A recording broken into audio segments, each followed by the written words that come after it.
this morning. Father, we worship you because of who you are. We exalt you because there is none like you. Ancient of days, we enthrone you this morning. You are God all by yourself. He who is, who was, and is to come. The one who sees the end from the beginning. Father, we lift your name on high this morning. We say, Lord, come and reign in our midst this morning. Come and dwell richly in our midst this morning. And let your name alone be glorified. In Jesus' name.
There is none like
You are God from beginning to the end.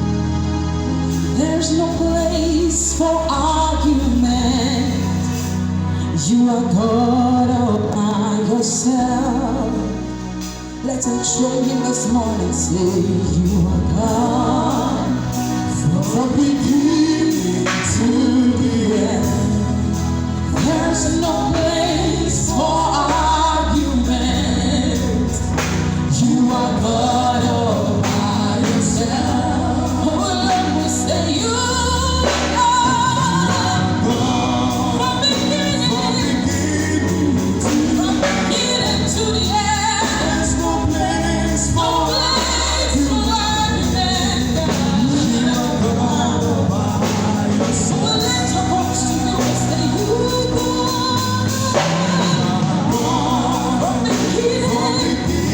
from beginning to the end. There's no place for no place of God. You are God all by yourself.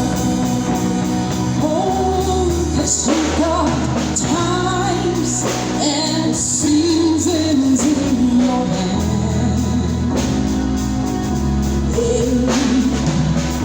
You call for light out of darkness. That's the kind of God I serve. You don't need a man to be the God that you are. And you have chosen to call us your own. Say you got times, you got times and seasons in your hand. You call for light, you call for light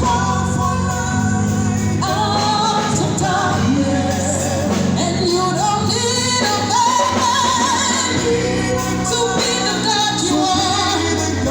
Oh, unless you've chosen, you have chosen to call us your own. Oh, you are God from beginning to the end. No place, no place. Oh, yes, you are God, you are God from beginning to the end.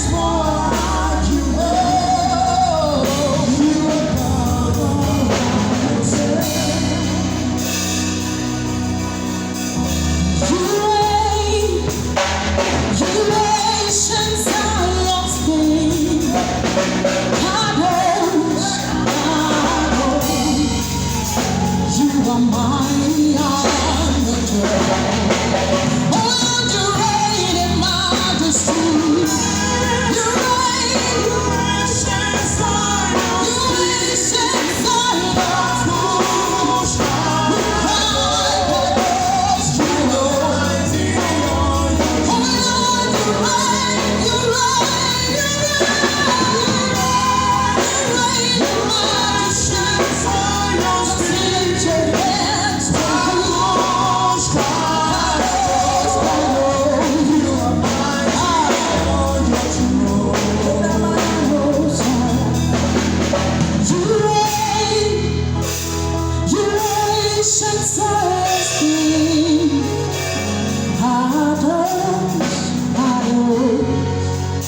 you are mighty on the throne, and we cry you reign in majesty.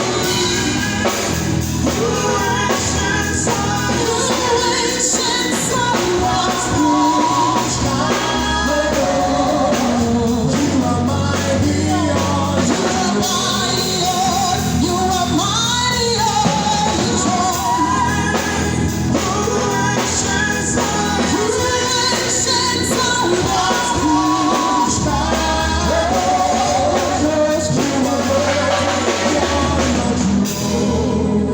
you are mighty on the throne. You are mighty on the throne. are mighty on the throne. You are mighty on the throne. We cry, you are mighty on the throne. Yes, you are glorious on the throne. Hey, God, we say you're mighty on the throne. You are glorious on the throne. You are mighty on the throne.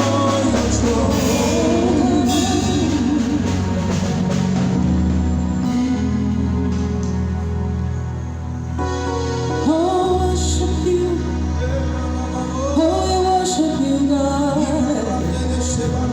You are mighty on the throne.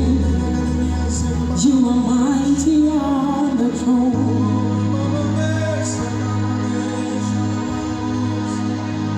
Oh, you are mighty on the throne.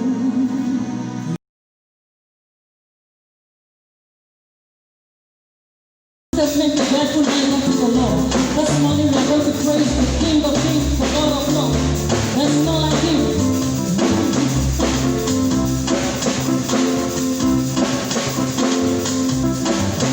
Baba, oh, now you be God and God alone.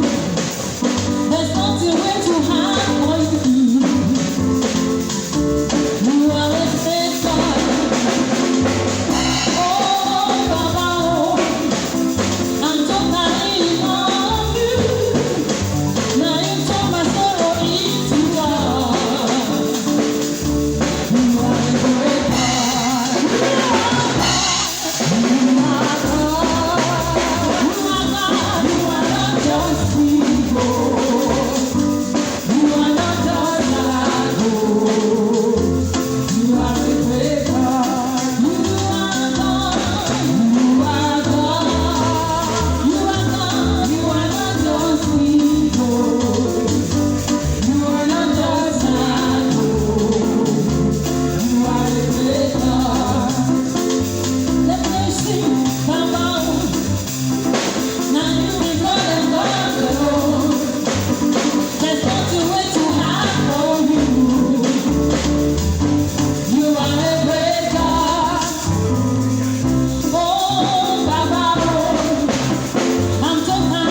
glory this morning, we approach you by the authority in the name of Jesus.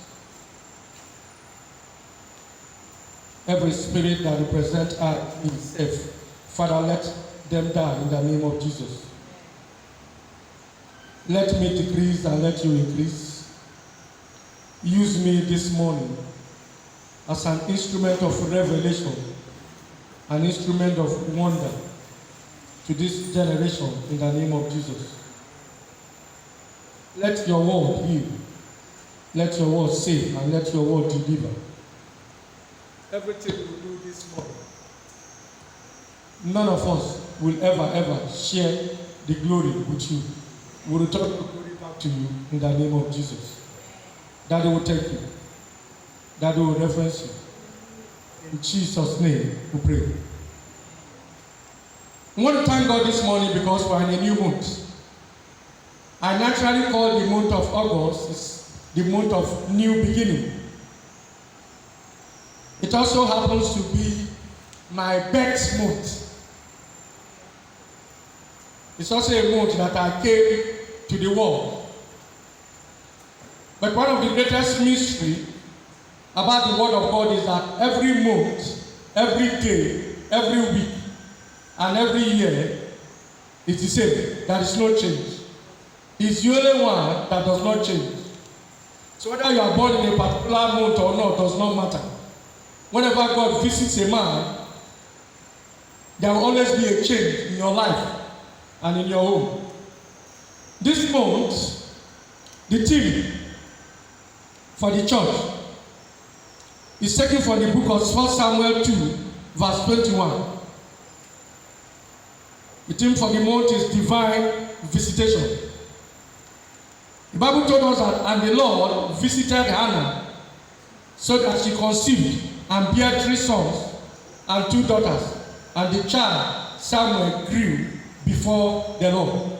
Praise the Lord. Brethren, whenever God visits a man, your life must change. Whenever God visits a home, the home must change. Whenever God continually visits a church, the members naturally will be blessed. The visitation of God is naturally awesome and mighty. When God visited Abraham, he became Abraham. When God visited Jacob, he became Israel. When God visited Hannah, there was a Samuel.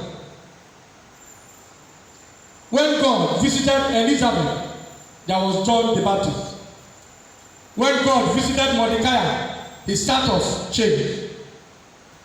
When God visited Esther, Esther was a woman that was removed from Ajegule, and Esther entered Asorok. Why am I making these examples with scriptures? Is that every time God visits a man, the life of that man changes completely. My prayer is that in this month of August, God will visit you, visit your home, visit every situation you are passing through. The Lord himself will bring change in the life of everyone under my voice in the name of Jesus. The visitation of God will wipe away the diseases of the Egyptians. The visitation of God will also wipe away COVID-19 from your home, from your family, in the name of Jesus. Amen. I really want to beg us, we will teach so much about the visitation of God this month. But this morning, I will concentrate more on the communion. I will concentrate more on the communion. The communion, naturally, if I want to be physical now, and I want to start to follow maybe dictionary or the natural meaning of that word communion, the communion is joining together of mind and spirit. The joining together of mind and spirit. But we are not talking about the communion of men. This time we are talking about the communion of God. And the communion of God is different The communion of God is completely different from the worldly communion. The communion of God is what brings God to sit down in a spiritual dining table with his sons and his daughter, and God will commune with them. God will commune with them, and God will bring solutions to problems of their life. It means the communion itself is an exceptional visitation by God. I repeat again, the communion itself is an exceptional visitation by God every time his children are gathered. The communion is also not a religious activity, neither is it a physical ceremony, neither is it also a spiritual ceremony. The communion is the wisdom of God contained in Scripture to guarantee every one of us an exceptional future, an exceptional success. The communion is an eye-opener. The communion is an eye-opener. The communion makes a man to commune with God expressly. It also makes a man take instruction clearly from God on how to live in this generation that we are in. The communion is not something to joke with. Unfortunately, in so many places, people do not take the communion serious. And I usually ask myself this simple question. I don't know why it is so in churches. I don't know why it is so even in our homes, where the communion is taken. The communion is also something that must be taken with proper understanding. Taking the blood and the flesh of our Lord Jesus Christ is not enough. Taking it with understanding is what will guarantee you success. It's what will guarantee you healing. It's what will guarantee you deliverance. So taking it without knowing the meaning, as a believer, you'll be wasting your time. That's why I said taking the flesh and the blood is not enough. It must be taken with understanding. You must follow the principle. You must follow what Scripture has highlighted on what to do when you want to take the communion. One of the mysteries about the communion, number one, is that we must believe. We must believe. I repeat again, we must believe. If you go to the book of John 6:47, it stated there very clearly. He said, verily, verily, I say unto you, he that believeth on me hath everlasting life. He said, I am the bread of life. Your father did eat manna in the wilderness and are dead. That's what John 6:47 to 50. And if you go to the book of John, John 14, I want to read 12 to 14. He said, verily, verily, I say unto you, he that believeth on me, the works that I do shall he do also, and greater works than this shall he do, because I go unto my Father. And whatsoever you shall ask in my name, that will I do, that the Father may be glorified in the Son. If you shall ask anything in my name, I will do it. Praise the Lord. I'm laying so much emphasis on belief. If you believe. We'll go to the book of Mark. Mark 11. Mark 11.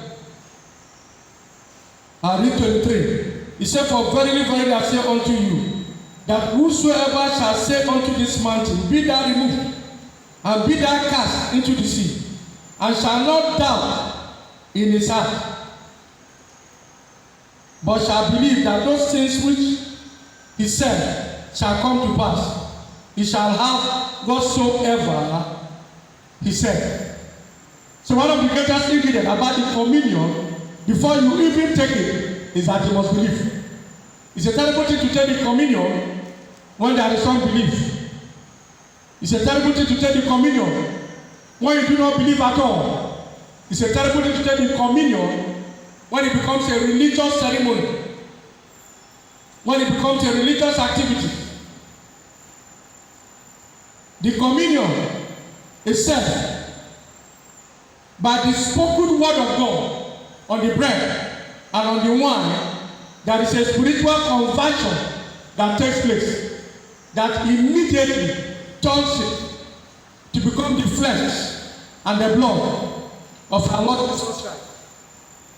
In the book of John 6:63, he said, the words that I speak to us this morning, they are life and they are spirit. I do not speak the words of men, I speak the words of God. And it is that same words that I will speak to the bread, I will speak to the wine, and there will be a conversion.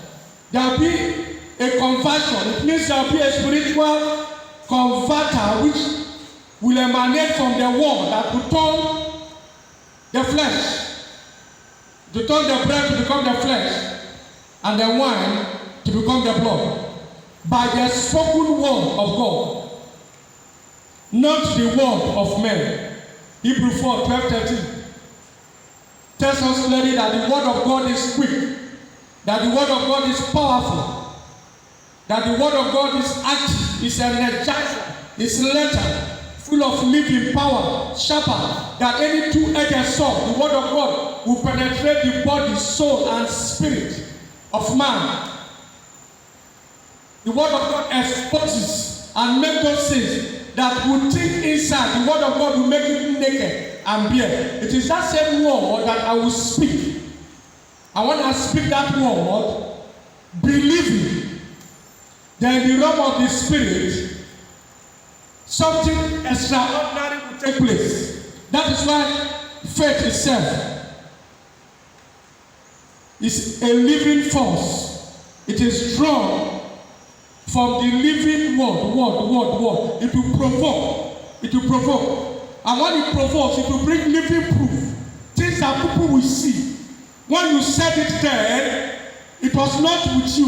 When you said it then, it looks impossible. It will bring living proof, living evidence for all to see. In Psalm 107 verse 20, he said, he sent his word. He sent his word. His word heal and deliver from destruction.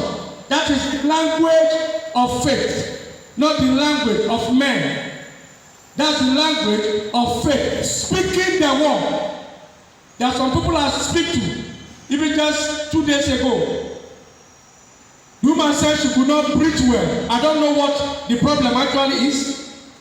I'm not a doctor, so I don't want to call it COVID. She said she could not breathe. She said she could not. When she was speaking to me, it's like somebody gasping on the phone. Immediately she said that, I was not hearing her voice again. I didn't wait. I sent the word. I spoke the word.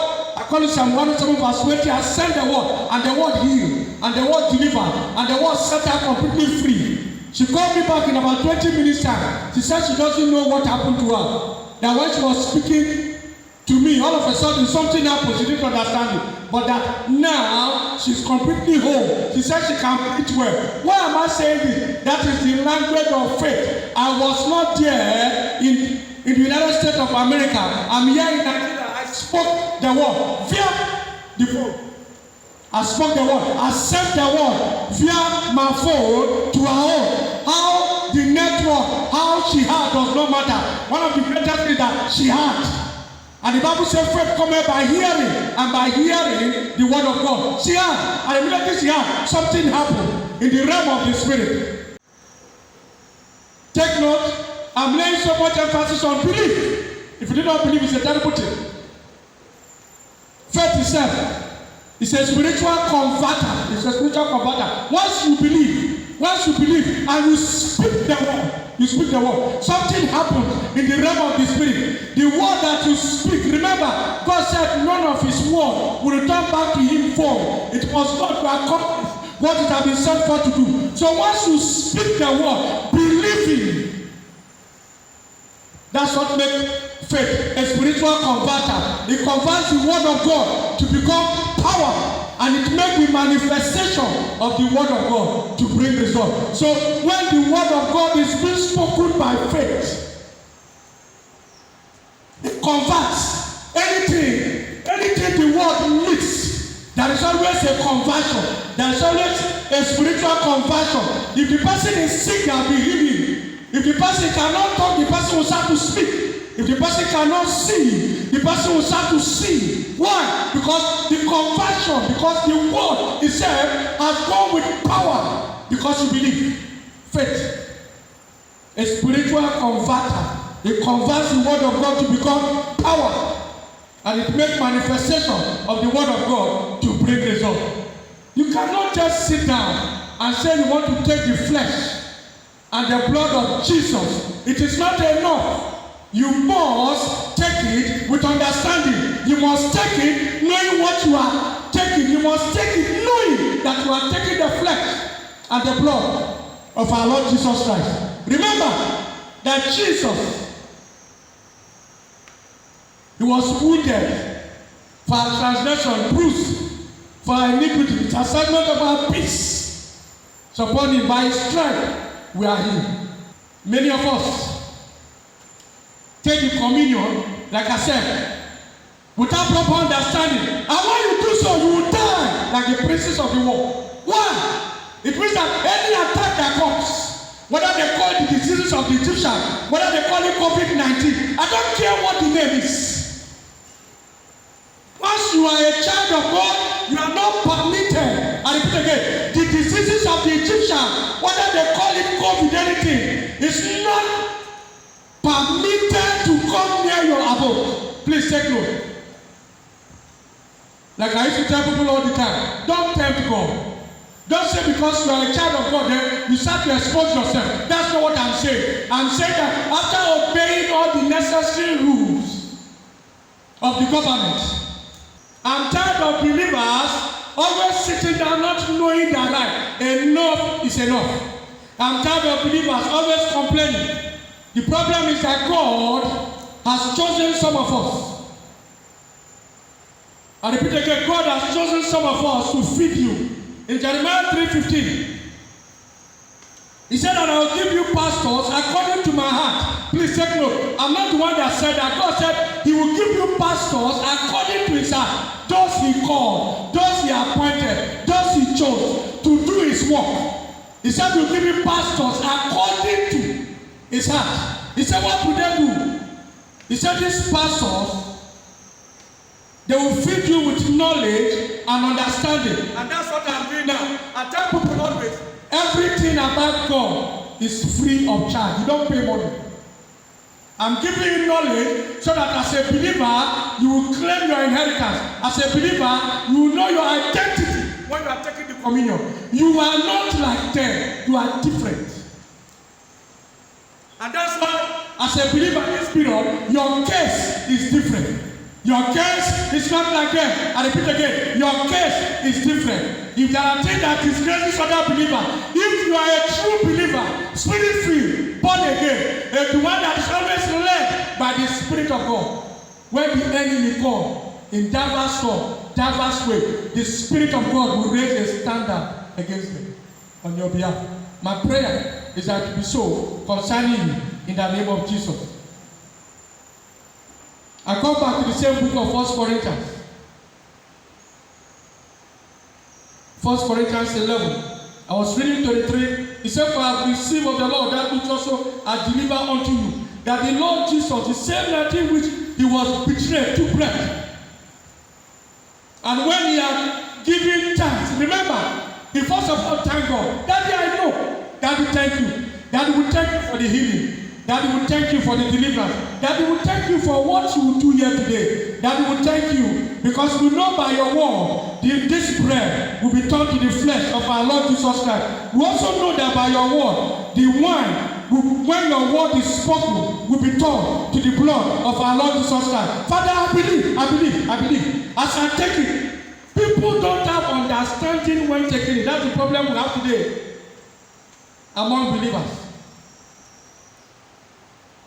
He said when he has given time, he said he prayed and he said, take, eat. He said this is my body which is broken for you. He said this too. Remember, he said this is my body. This is my body. My body is broken down. My body is broken for every one of us. He said take. Do you know what Jesus Christ said? This is my body broken down. I give you something that will make you be like me. I give you something that will make you think like me. I give you something that will make you understand like me. I give you something that will make your vision will be like my own. That's why I'm breaking it. It's my body. It's for every one of you. Take. He said eat. He said do this in remembrance of me. Doing it in remembrance means that you will start to manifest Christ Jesus anywhere you go. It will make heaven happen. Remembrance is not just taking it alone. No. Remembrance is that you carry Christ. You've already put on Christ. Anywhere you are, when you start to manifest His glory, you make God happy in heaven.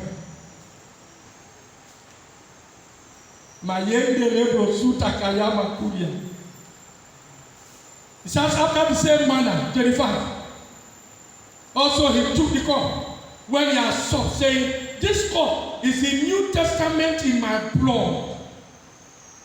This do ye as often as you drink it, in remembering me. This cup. He also gave them. He said this cup. One of the communion is part of the New Testament mystery that make a man sit here on earth but sit with God in the heavenly places to time with Him. That's why before you take the communion, there's something you need to do. You must settle with God. You must settle with God. But what I'm saying, you don't understand it. You must settle with God. So it means if you are not born again, you must settle with Him. It means that may the Lord help me. The Spirit of the Lord just told me something and I will obey. He said I should read a scripture I read before. So I want to read the book of Mark 11, 23 to 26. He said, for verily, I say unto you, that whosoever shall say unto this mountain, be thou removed, and be thou cast into the sea, and shall not doubt in his heart. He said, but shall believe that those things which he said shall come to pass. He said, he shall have whatsoever he said. Therefore I say unto you, what things soever you desire, when you pray, believe that you receive them, and you shall have them.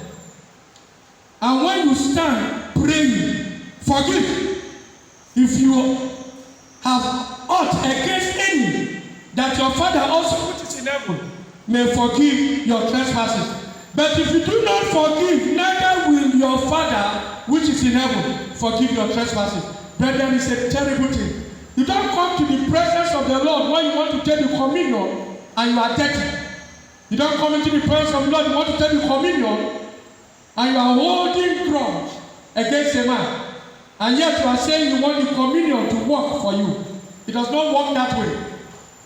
The problem is that many of us come to take the communion, but we do not approach God. We do not prepare ourselves. That's why I said, taking the flesh and the blood of our Lord Jesus Christ is not enough. It's taking it with understanding.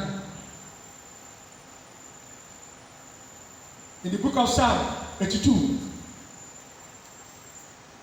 when I start to read from verse 5 to 7, I think I need to read from here.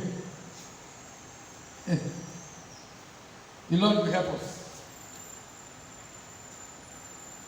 Psalm 82, from verses 5 to 7. He said, they know not, neither will they understand. They walk on in darkness. All the foundations of the earth are out of course. Please take note of 6. I have said, ye are gods, and all of you are the children of the Most High. He said, but you shall die like men and fall like one of the princes. Brethren, when a believer does not know his right, when a believer does not know what he's supposed to do, when a believer does not know that he is God, please, I'm not the one. That's what the scripture says in Psalm 82. Verse 6, I have said, ye are gods, and all of you are the children of the Most High. And if you go through the book of Revelation, if you start to read from 5 to 10, the same thing is telling us, you are a priest, you are a king, you are a God. So when you don't know your identity, the enemy will mess you up. When you don't know your identity and you approach to communion, you want to take it worthily. The communion should not be taken worthily. You must prepare yourself. You must purge yourself. You must tell the Lord to forgive you your sins. You must make your way right before you take it. If you have somebody in your heart, you must forgive the person. If you are not yet a believer, you surrender to God, surrender to Christ. All these things must be done. Then you believe. When you believe, you start to speak. And as you speak, the Lord Himself will bring change in the lives of every one of us in the name of Jesus. Among the benefits of redemption is the provision of a spiritual menu that guarantees us a sound body and a flourishing health. I'm talking about the communion. Remember that as we take the blood, we share the same blood group with Christ through the communion, thereby empowering us to live like Him. I want to encourage us. As I pray,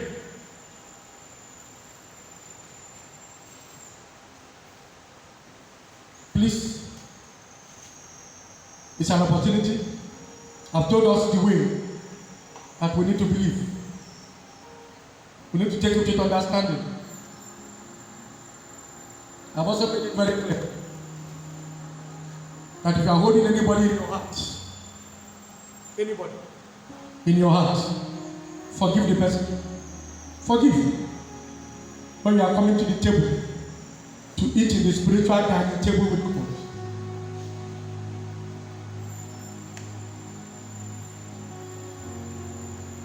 we are not eating with man, but with God Himself. As we eat, there is a presence of God the Father, God the Son, God the Holy Spirit. Because this is what He instructed us to do. We are eating a special meal. I call it a miracle meal. I call it antidote to death. It has so many names. The meal that makes you to be in sound health. The meal that will make you start to have spiritual revelation. The meal that will make you receive a mark. According to Galatians 6:17, I bear in my body the mark of our Lord Jesus Christ. Let no one trouble me. Let no disease of the Egyptian trouble me. Let no COVID-19 trouble me. Let not even the enemies trouble me. I speak the word that is quick, the word that is potent, the word that is active, the word that is energized, and the word that is better, full of living power. I speak the word that is life and spirit inside. Turn this word now to the body of Christ.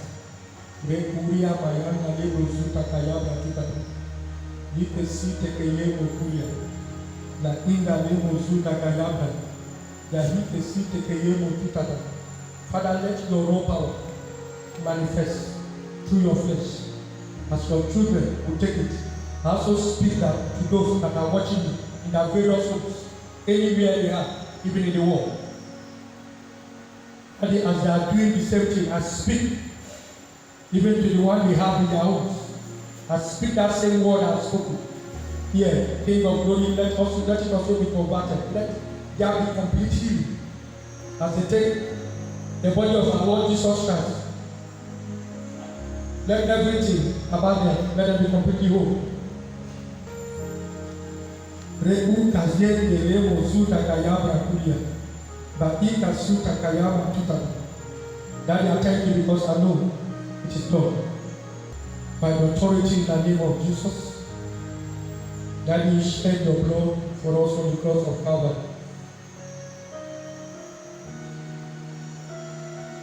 He said, if we believe, anything you say, he said it shall be so. I speak. Keke moyo kuri aba kuna libra sita kayabra tuta. Let it now become your blood by your word. I speak your word that is life. I speak your word that is spirit. I also speak to those in their respective homes. Yakuria meleke sekekebo senderebo ligerebo kuria bayo tete koyo kobi kebo sundoro romi masinga lebra kuria pakete tete ko toto leke tete kuria ba ikete giga kandara balema sidaro na take your flesh and your blood. Father, by the authority in the name of Jesus,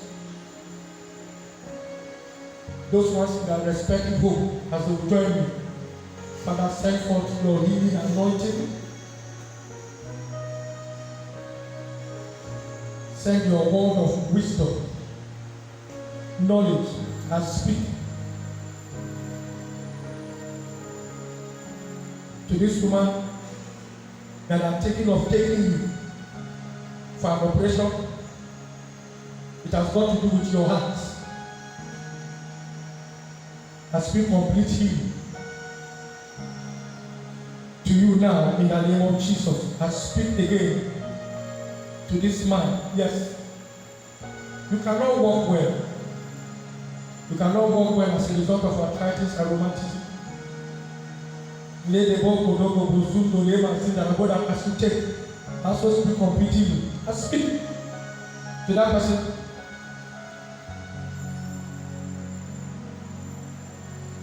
Thank you, Jesus. Let the Lord give you a new kidney now. I speak to that man too now in the name of Jesus. As you take the flesh, the blood of our Lord Jesus Christ, the Lord will make you completely whole this morning in the name of Jesus.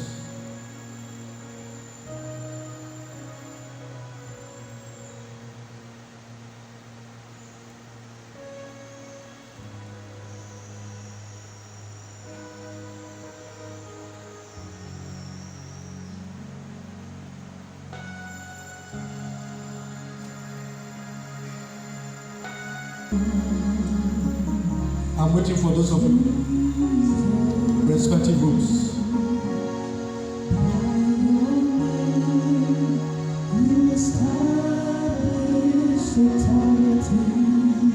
As you take it,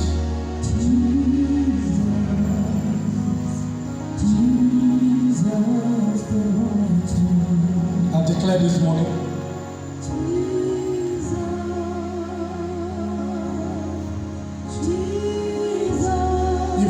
in this period, that people are complaining that things are tough and hard. I speak by the authority in the name of Jesus. Let your heavens be open now in Jesus' name. I speak from north, from south, from east, and from west. Those that God has appointed to favor you, we locate you in the name of Jesus. I speak to this particular group of people, those that have actually not given their life to Christ, and they also want to do that now. I just want to encourage you to follow me. Just say after me. Lord Jesus, I know that I'm a sinner, and I ask for your forgiveness. I believe you died for my sins and rose from the dead.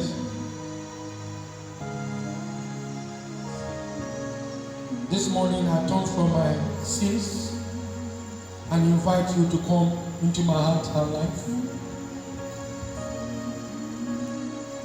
I want to trust and follow you as my Lord and my personal Savior.